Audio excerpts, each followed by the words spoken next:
3주 연속 미래를 준비하기 위하여 수고하신 여러분들에게 은혜와 평강이 넘치기를 축원합니다. 오늘 이 16장 말씀은 전체 세 가지로 세 부분으로 구분이 된다, 그렇게 말씀을 드렸습니다. 1절부터 13절까지, 그리고 14절부터 18절까지, 그리고 19절부터 31절까지가 되겠습니다.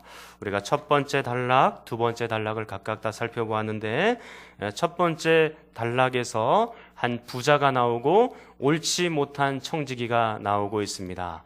근데 옳지 못한 청지기가 당연히 주인의 책망을 들어야 됨에도 불구하고 오히려 칭찬을 듣고 있죠. 그 이유가 무엇이라 그랬습니까? 네, 그렇습니다. 지혜롭게도 자신의 미래를 잘 준비하고 있는 모습을 보면서 그 주인이 칭찬을 하고 있는 것입니다. 그리고 나서 14절부터 18절까지 말씀은 미래를 제대로 준비하지 못하는 가장 나쁜 예를 바리새인들을 들으면서 우리에게 말씀해 주고 있는데, 바리새인들의 그 문제점이 무엇이었습니까? 총 세 가지가 있었죠. 첫 번째 말씀은 14절에 나타나 있습니다. 자, 바리새인들은 무엇을 좋아하는 사람들입니까? 돈을 좋아하는 사람들이라 그렇게 표현했죠. 돈으로서는 우리가 영원한 세계를 살 수가 없는 것입니다. 돈은 우리가 필요한 것이지 좋아하고 사랑하는 그런 대상이 아닙니다. 자, 그렇게 하고 나서 15절에 두 번째 문제점이 나오는데, 그들의 문제점이 무엇입니까? 그렇습니다. 사람들 앞에서 스스로 옳다 하고 사람들 중에 높임 받으려고 하는 그 마음이 문제다라고 말씀을 하십니다. 여러분, 높임 받고 사람들 앞에 인정받는 것으로도 우리의 미래가 제대로 준비가 안 되는 것입니다. 자, 그렇게 하고 나서 16절 말씀에 이제 세 번째 문제점이 지적됩니다. 자, 16절은 여러분이 읽겠습니다. 시작.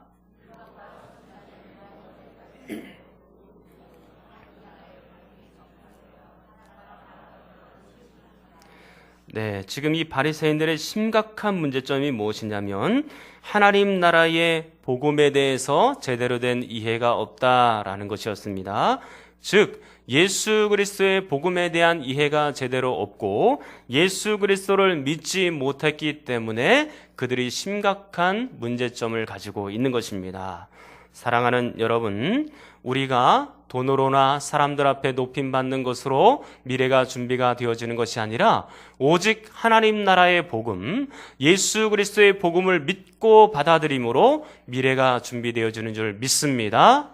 자, 이렇게 해서 지난 3주간의 말씀들을 다 요약을 해드렸고, 이제 오늘은 19절부터 그 말씀을 각각 보도록 하겠습니다. 이 말씀은 너무나도 유명한 부분이죠. 부자와 거지 나사로 비유에 관한 것입니다. 먼저 부자의 모습을 여러분들과 함께 살펴보겠는데, 그 전에 단락을 한번 먼저 나눠보도록 하겠습니다. 19절부터 31절까지는요, 이렇게 세 부분으로 단락이 나눠집니다. 19절부터 21절까지 이생에 대하여, 그리고 22절에는요, 죽음에 대하여, 그리고 23절부터 31절까지는요, 내생에 대하여, 그렇게 각각 나눠집니다. 그러니까 22절 죽음을 기점으로 해서 죽음 이전의 삶과 그걸 이생이라고 하죠. 그리고 죽음 이후의 삶, 그것을 내생이라고 하는 것입니다. 각각 죽음을 기점으로 이렇게 나눠지고 있는데, 오늘은 이 말씀을 다 보기에는 어렵고 이생의 삶을 여러분들과 함께 나누기를 원하는 겁니다.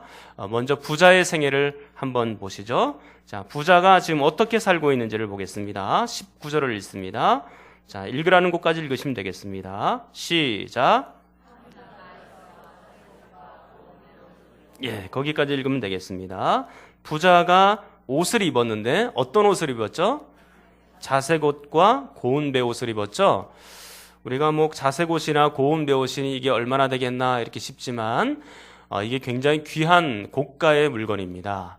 요즘에는 이게 염색이나 염료를 써서 이 못에다가 물감을 들여도 빨래를 해도 잘 이게 이게 물감이 다 나가지 않지 않습니까? 그런데 당시에는 이 옷에다 염색을 하는 기술이 굉장히 중요한 기술이었습니다. 그래서 자색, 특별히 남색과 보라색에 가까운 이 자색을 이 옷에다가 물들이려고 하면 굉장히 큰 작업이 드는 겁니다. 당시 지중해 연안에 있었던 그 뿔고동이라는 것이 있는데 그 뿔고동 안에 조그마한 자색의 물감이 들어 있습니다. 또 그거를 채취해 가지고 이제 물감에 옷을 들이는 거거든요. 이 뿔고동이 굉장히 많이 필요한데요. 1kg에 이 자색 염료가 얼마 정도 될까요? 여러분들이 한번 맞춰 보십시오. 이 물감 값입니다. 1kg이 얼마 정도 될까요? 제가 이 기록을 한번 찾아보니까요. 이 물감이, 놀라지 마십시오. 준비 딱 하고 계십시오. 자, 이 물감이 2,500만 원 정도 됩니다. 이 반응이 그렇게 놀랍지는 않네요. 이 정도는 다 감당할 수 있다 이거죠. 근데 이게 극상품은 아닙니다. 가장 좋은 극상품은요, 이것보다 가격이 10배나 뜁니다. 그러니까 2억 5천만 원인 거죠. 2억 5천쯤 돼야 이제 여러분 가슴이 약간 동하죠? 2억 5천만 원이나 되는 큰 물감 옷을 지금 입고 있는 겁니다. 그러니까 이 부자가 보통 이렇게 잘 사는 게 아니에요. 자, 그리고 나서 그것뿐만이 아닙니다. 여러분 뒤편의 19절 보시면 이렇게 나타나 있습니다. 날마다 호화롭게 즐기더라, 그런 말씀이 있죠. 이 즐긴다는 말 속에는요, 잔치라는 말이 이미 포함되어 있는 겁니다. 날마다 호화롭게 즐기며 잔치를 하고 있는데 이게 얼마나 큰 잔치인가를 보려고 하면 누가복음 15장으로 건너가서 보셔야 됩니다. 자, 15장을 한번 살펴보겠습니다. 22절부터 또 23절을 먼저 봅니다. 지금 누가복음 15장에는 어떤 장면이냐면 두 아들이 있었고 작은 아들이 그 아버지의 유산을 일부 받아서 나가서 살다가 도무지 못 살겠으니까 다시 아버지의 품으로 돌아오는 그런 장면 아닙니까? 일명 돌아온 탕자죠. 자, 그런데 22절에 이제 아버지의 품으로 돌아올 때 아버지의 모습이 이렇습니다.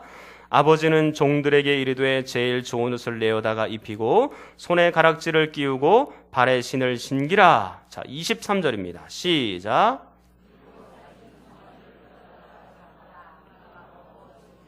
여러분 이제부터 반복되는 단어에 여러분들이 주의하셔야 되는 겁니다. 지금 뭐라고 말씀하냐면 살진 송아지를 잡고 끌어다가 잡고 우리가 먹고 즐기자 그랬습니다. 자, 24절 또 읽습니다. 시작.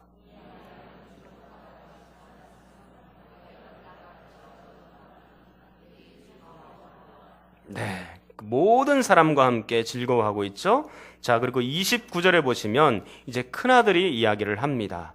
아버지께 대답하여 이르되 내가 여러 해 아버지를 섬겨 명을 어김이 없거늘 내게는 염소 새끼라도 주어 나와 내 벗으로 즐기게 하신 일이 없었다. 여기도 지금 즐거워한다는 단어가 그렇게 나오고 있죠. 자, 그리고 32절은 여러분이 읽겠습니다. 다시 아버지가 얘기합니다. 자, 시작.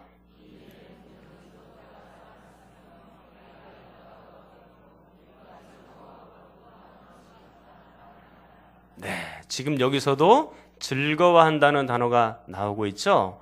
지금 이 아버지는요, 자기의 둘째 아들이 죽었다가 다시 살아나온 것을 기뻐하면서 일생일대 잔치를 벌이고 있는 겁니다. 그게 즐거워한다는 말 속에 포함이 되어 있는 거예요. 자, 그리고 나서 16장 19절로 다시 돌아오면요, 그가 하나님께 받은 재물을 가지고 호화롭게 즐기더라, 그렇게 또 되어 있는 겁니다. 그러니까 이 부자의 잔치가 어떤 잔치예요?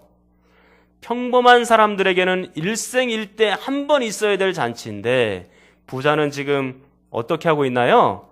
날마다 그렇게 하고 있는 겁니다. 일생일대의 잔치를요.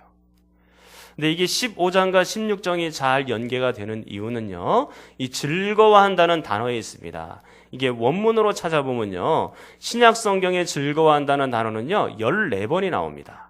그런데 복음서에서는 특별히 누가복음에만 등장합니다. 누가복음 중에서도 15장, 16장에만 즐거워한다는 말이 나와요. 그러니까 15장과 16장은 강력하게 서로 연계가 되어 있다는 사실을 알 수가 있겠죠. 그래서 이 부자가 날마다 그렇게 일생일대의 잔치를 그렇게 벌이고 있는 장면입니다. 여러분 혹시 부자의 문제점이 뭔 줄을 아시겠습니까? 부자가 큰 잔치를 벌였다. 그리고 아주 고가의 옷을 입었다. 우리도 고가의 옷을 입을 수도 있고 또 큰 잔치를 벌일 수도 있습니다. 간혹 때때로 그렇게 할 때가 있죠. 그러나 진정한 문제가 뭐냐면 첫 번째 문제가 나옵니다. 한번 따라하겠습니다. 미래에 대하여 제대로 준비하지 못하였다. 그게 큰 문제인 것입니다. 지금 부자는요, 죽음 이후의 세계에 대해서는 전혀 생각하지 않고 있어요. 지금 현재 세상이 전부인 줄 알고 그렇게 살아가는 겁니다. 그래서 지금 현재 있는 것 가지고 열심히 즐기자라고 그렇게 생각하는 겁니다. 여러분 우리 주위에 그런 사람들이 얼마나 많습니까? 이 지금 현재 받은 것 가지고 이 땅에서 열심히 즐기다가 가자. 앞으로 올 세상이 뭐 있겠나? 그렇게 얘기하는 사람들이 얼마나 많습니까? 그러나 사랑하는 성도 여러분, 기회를 놓치면 안 됩니다. 우리가 미래를 준비할 수 있는 기회는 이 세상에 있을 동안입니다. 이 생의 생활 동안만입니다. 만약에 이 기회를 지나가고 나면 더 이상 미래를 준비할 수 있는 길이 없는 거예요. 사랑하는 성도 여러분, 우리가 이 땅에 살아가는 동안에 예수 그리스도를 믿음으로 하나님 나라의 복음을 믿음으로 잘 준비되어지는 그런 여러분이 되기를 간절히 축원합니다. 그리고 이 부자의 두 번째 문제점이 나옵니다. 부자의 두 번째 문제점은 무엇이냐면 하나님께서 주신 재물을 가지고 자신만을 위하여 살았다라는 점입니다. 정말로 그가 미래를 제대로 잘 준비하는 그런 사람이었다면요, 자기를 위해서만 투자하지 않았을 거예요. 부자는요, 자기를 위해서는 정말로 비싼 옷도 입고 그 다음에 날마다 큰 잔치도 벌이고 또 좋은 집에 살고 그렇게 했지만 이웃들을 향하여서는 그렇게 살지 않고 인색하였습니다. 여기서 이런 질문을 할 수 있겠죠. 친구들을 불러서 함께 잔치를 했고 그 친구들을 사랑하는 마음으로 불렀으니까 인색하지 않은 것 아니냐, 그렇게 말할 수도 있을 것 같습니다. 그러나 여러분 잘 생각해 보십시오. 지금 이 부자는요, 친구를 사랑해서 부른 게 아닙니다.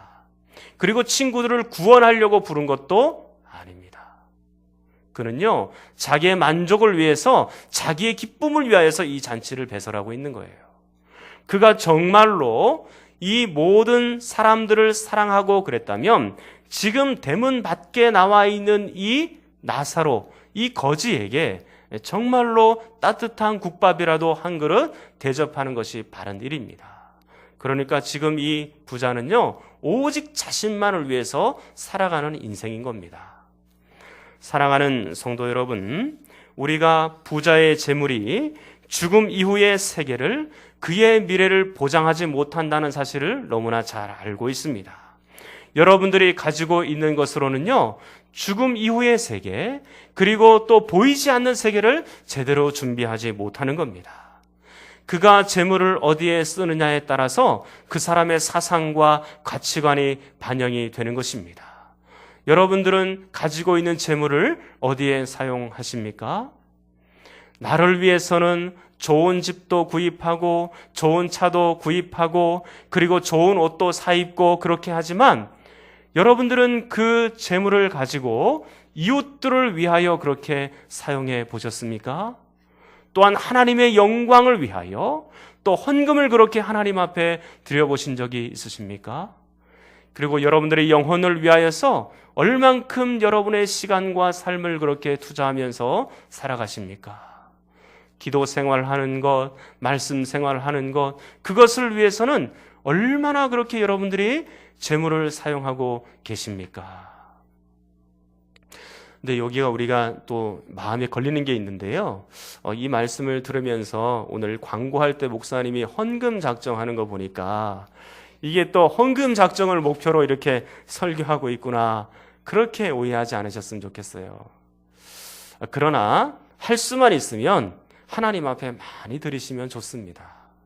그리고 11조도 하나님 앞에 정직하게 하십시오. 우리가 1,000원을 벌었으면 얼마를 해야 되는 거예요? 100원을 해야 되죠. 근데 50원, 70원 하시면 그거는 반칙입니다. 그렇게 하시면 안 됩니다. 그 이상을 하셔야 되죠. 구약에서는요, 10의 3조를 했어요. 사랑하는 성도 여러분, 그런데 오늘 말씀의 요지는요, 그게 아닙니다.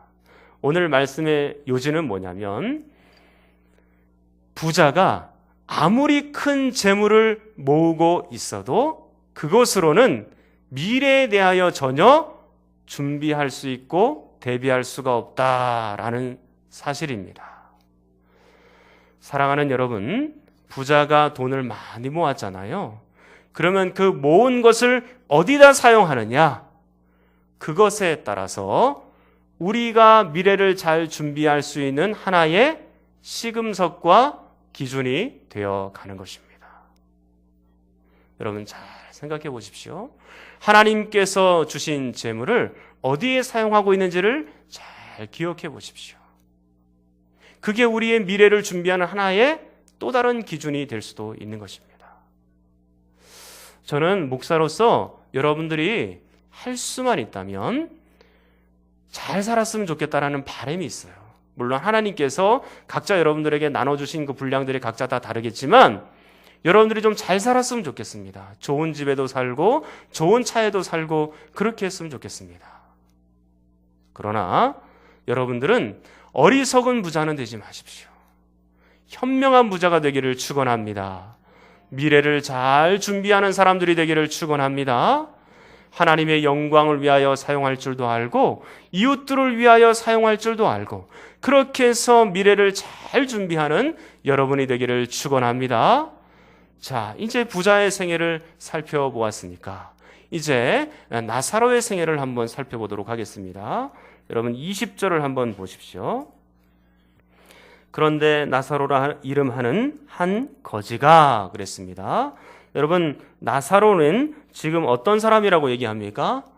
거지라고 이야기를 하죠. 이 거지라는 개념 속에는요, 그가 부도 명예도 권세도 다 잃어버리고 지금 계속해서 밥도 굶고 있는 그런 상태를 우리에게 나타내 보여주고 있는 겁니다. 여러분 고통 중에 제일 큰 고통이 무엇인 줄 아십니까? 먹는 것을 못 먹을 때 그게 가장 큰 고통입니다. 요즘에는 여성분들이 뭐 다이어트 열심히 하시잖아요. 그럼에도 불구하고 고통스럽죠. 못 먹으면. 근데 있어서 못 먹는 것과 없어서 못 먹는 거는 굉장히 큰 차이가 있습니다. 제가 어렸을 때 저희 어머니가요, 저를 데리고 이제 퇴근하고 돌아오시면 마실을 많이 다니셨어요. 저는 그 이유를 잘 몰랐습니다. 그런데 나중에 알고 보니까 지금 오늘 이 말씀을 묵상하다가 알게 된 겁니다. 어머니가 저를 데리고 마실을 다니는 이유가 가만히 생각해 보니까요, 끼니를 해결하러 다니신 거였더라고요. 이게 집마다 이렇게 다니면서 저녁 식사를 거기서 꼭 했거든요. 근데 오늘 이 말씀을 보면서 마음에 느껴진 거예요. 지금 나사로는 지금 어떻게 하냐면 거지가 있는데 부자의 상에서 떨어지는 것으로 날마다 배불리려 하거든요. 근데 어머니가 저를 데리고 그런 생애를 이제 사신 겁니다. 제가 참 이 말씀을 읽으면서 설교 준비하다가 딱 생각을 해보니까 그때 그분들이 참 너무 고마운 거예요. 시골이라서 인심이 좀 있어서 그렇지 만약에 이제 도시 같았으면 얼마나 마음이 불편했겠어요. 그분들을 위해서 기도하고 다시 말씀 준비를 또 시작을 했었습니다. 이제 먹고는 살아야 되니까 어머니가 이제 달리 방법은 없으니까 이제 그렇게 하신 것 같다라는 생각이 듭니다. 그래서 그런지요, 제가 훈련을 잘 받아가지고요, 어떤 음식을 저에게 주시든지 저는 아멘 하면서 잘 먹습니다. 그래서 우리 아내가 저한테 이제 음식을 이렇게 딱 차려줘도요, 저는 이게 밥상에서 이 반찬 투정하는 법이 없습니다. 아내가 유일하게 자랑하는 게 바로 그거예요. 우리 그 목사님은요, 뭐든지 반찬 투정 안 하고 잘 먹습니다. 그거 하나 이렇게 자랑합니다. 자랑할 게 없나 봐요. 근데 훈련을 잘 받아가지고 지금 골고루 신방 가서도 뭐든지 다 잘 먹습니다. 배고른 고통을 지금 이 거지가 느끼고 있는 겁니다. 얼마나 힘들겠어요. 자, 그뿐만이 아닙니다. 그의 몸에도, 그의 육체에도 뭐가 있습니까? 헌대가 있습니다. 그래서 그 헌대를 헌대투성인데 심지어 개들이 와서 그 헌대를 핥고 있는 그런 장면을 볼 수가 있죠. 몸도 고통스럽고 건강도 좋지 않고 밥도 굶고 있고 그는 집도 없는 것처럼 보여집니다. 아무런 소망도 여망도 없는 것처럼 그렇게 보여지죠? 그러나 그의 이름 가운데서 한 줄기 빛을 보게 되는 겁니다. 여러분 잘 보십시오. 이 부자에게 이름이 있습니까? 없습니까? 19절을 한번 보십시오. 부자에게 이름이 있나요? 없습니다. 뭐라고 나옵니까? 한 부자라고 나오죠? 부자의 이름은 끝까지 안 나와요. 그런데 여러분 20절을 보십시오. 이 거지의 이름은 누군가요? 나사로라 이름하는 한 거지 그렇게 나오죠. 만약에 예수님께서 그냥 한 부자라고 했으면 한 거지라고 이렇게 말을 해야 응당한 거잖아요. 굳이 그런데 이름을 붙여두실 이유가 없을 것 같아요. 그냥 부자와 거지, 비유 이렇게 얘기할 수 있잖아요. 근데 예수님께서는 꼭 이 거지에게 이름을 붙여주셨는데 나사로라 이름하는 한 거지였다 그렇게 이름을 붙여준 겁니다. 그런데 그 이유가 뭘까요? 왜 그렇게 이름을 붙여놓았을까요? 저는 이 이름 안에 그 거지에게 한 줄기 빛이 있다 그렇게 생각을 합니다. 이 이름의 뜻이 무엇이냐면요. 한번 따라하겠습니다. 하나님께서 도우셨다. 하나님께서 도우신다. 하나님의 도움, 그게 바로 나사로의 이름의 뜻이에요. 여러분 이제 여러분들이 아마 보이실 줄 압니다. 하나님의 도우심이 아니고서는 이 생에서는 아무런 소망이 없는 사람이 바로 나사로입니다. 하나님의 도우심이 아니고는 아무것도 할 수 있는 게 없는 그런 사람이 바로 나사로입니다. 그는 배가 매우 고픈 상태예요. 그리고 몸도 아픈 상태입니다. 집도 없는 상태입니다. 그러나 사랑하는 여러분, 이 거지는 하나님이 도우시는 사람이 분명합니다. 그 이름을 보면 알 수가 있어요. 예수님께서 철수, 병수 이름을 그렇게 짓지 않으시고 나사로라 이름한 이유는 그가 이 세상에서 고통받고 또 배골고 또 몸에 아픔이 있음에도 불구하고 그의 이름은 나사로, 곧 하나님의 도움을 받고 있는 사람이다라는 것을 예수님께서 우리에게 보여주고 있는 것입니다.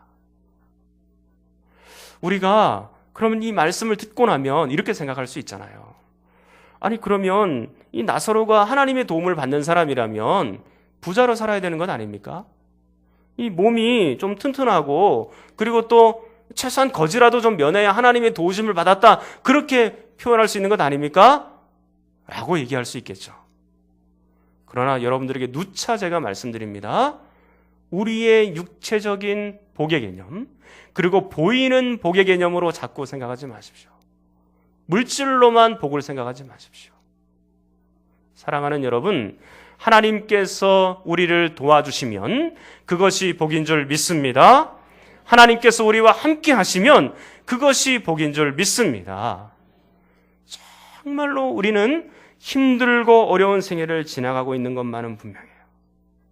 우리에게 물질도 없고 때로는 육체의 고통도 당할 수 있고 질병 때문에 힘들어하고 자녀들도 굉장히 힘들고 어려운 생애를 지나가고 있는 건 분명합니다.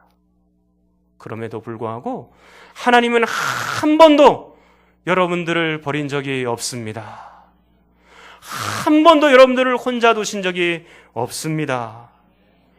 내 너를 떠나지도 않으리라. 내 너를 버리지도 않으리라.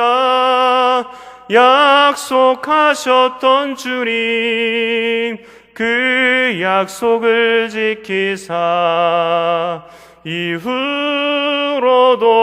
영원토록 나를 지키시리라 확신하네. 하나님은 한 번도 여러분들을 떠나신 적이 없어요. 우리가 예수 그리스도 때문에 종일 능욕당하고, 예수님 때문에 고난당하고, 예수님 때문에 손해보고 가난하게 살고 힘들게 살고, 예수님 때문에 슬퍼하고 눈물을 흘리고 그럴 때에도 하나님은 한 번도 여러분들을 버린 적이 없습니다. 그 고통의 시간만큼 하나님께서 여러분들을 도우실 줄 믿습니다. 그리고 하나님께서 그 아픔의 시간만큼 그 순간을 잘 이겨나갈 수 있도록 하나님께서 여러분들을 잘 도와주실 줄 믿는 것입니다. 저는 여러분들이 정말로 잘 되기를 바랍니다. 그 모든 것들이 하나하나 풀려지기를 바랍니다. 그럼에도 불구하고 여전히 풀려지지 않고 힘들고 지치고 괴로운 인생을 산다 할지라도 하나님이 여러분들을 도와주십니다. 하나님께서 여러분들과 함께 하십니다. 그러면 된 거예요. 그러면 된 겁니다. 그러면 미래를 우리가 정말로 잘 준비하면서 그렇게 살아가고 있는 것입니다. 사랑하는 성도 여러분, 부자의 삶은 모든 사람들이 보기에 자랑스러운 삶이에요. 멋지고 굉장히 괜찮은 삶을 이 이생에서 살아가고 있는 것처럼 보입니다. 그런데 반대로 이 나사로의 삶은 거지처럼 살고 배가 고프고 모든 사람들이 고통스러워하고 힘겨워하는 그런 생애를 살았습니다. 그러나 과연 누가 더 복된 사람일까요? 누가 더 괜찮은 인생을 살고 있는 사람일까요? 오늘 다 말씀드리지 못하지만 2주 뒤에 여러분들과 함께 또 이 말씀을 보면서 갈 겁니다. 다음 주를 거쳐서 그 다음 주에 여러분들에게 누가 진짜 복된 인생인지를 여러분들에게 보여드릴 것입니다. 사랑하는 성도 여러분, 우리가 미래를 돈으로도 재물로도 또 명예로도 제대로 준비할 수 없지만 오직 하나님이 나를 도와주시고 나와 함께 하시고 나사로의 이름처럼 나의 도움은 하나님뿐이십니다. 그렇게 의지하고 살아가는 여러분들에게 하나님의 놀라운 미래가 준비되어지고 여러분들의 생애가 복된 생애로 바뀌어질 수 있기를 간절히 축원합니다. 우리 시간에 통성으로 함께 기도하겠습니다. 하나님, 부자처럼 나를 위해서만 사는 인생이 되지 않도록 도와주시옵소서. 미래를 준비하지 못한 어리석은 부자로 살지 않게 하여 주시옵소서. 나의 도움은 하나님뿐입니다. 나사로처럼 고통의 생애이지만 하나님이 오늘도 나와 동행하신다는 믿음 속에서 살게 하여 주시옵소서. 이것으로 미래를 잘 준비하도록 도와주시옵소서. 우리가 주여 한번 부르짖고 기도합니다.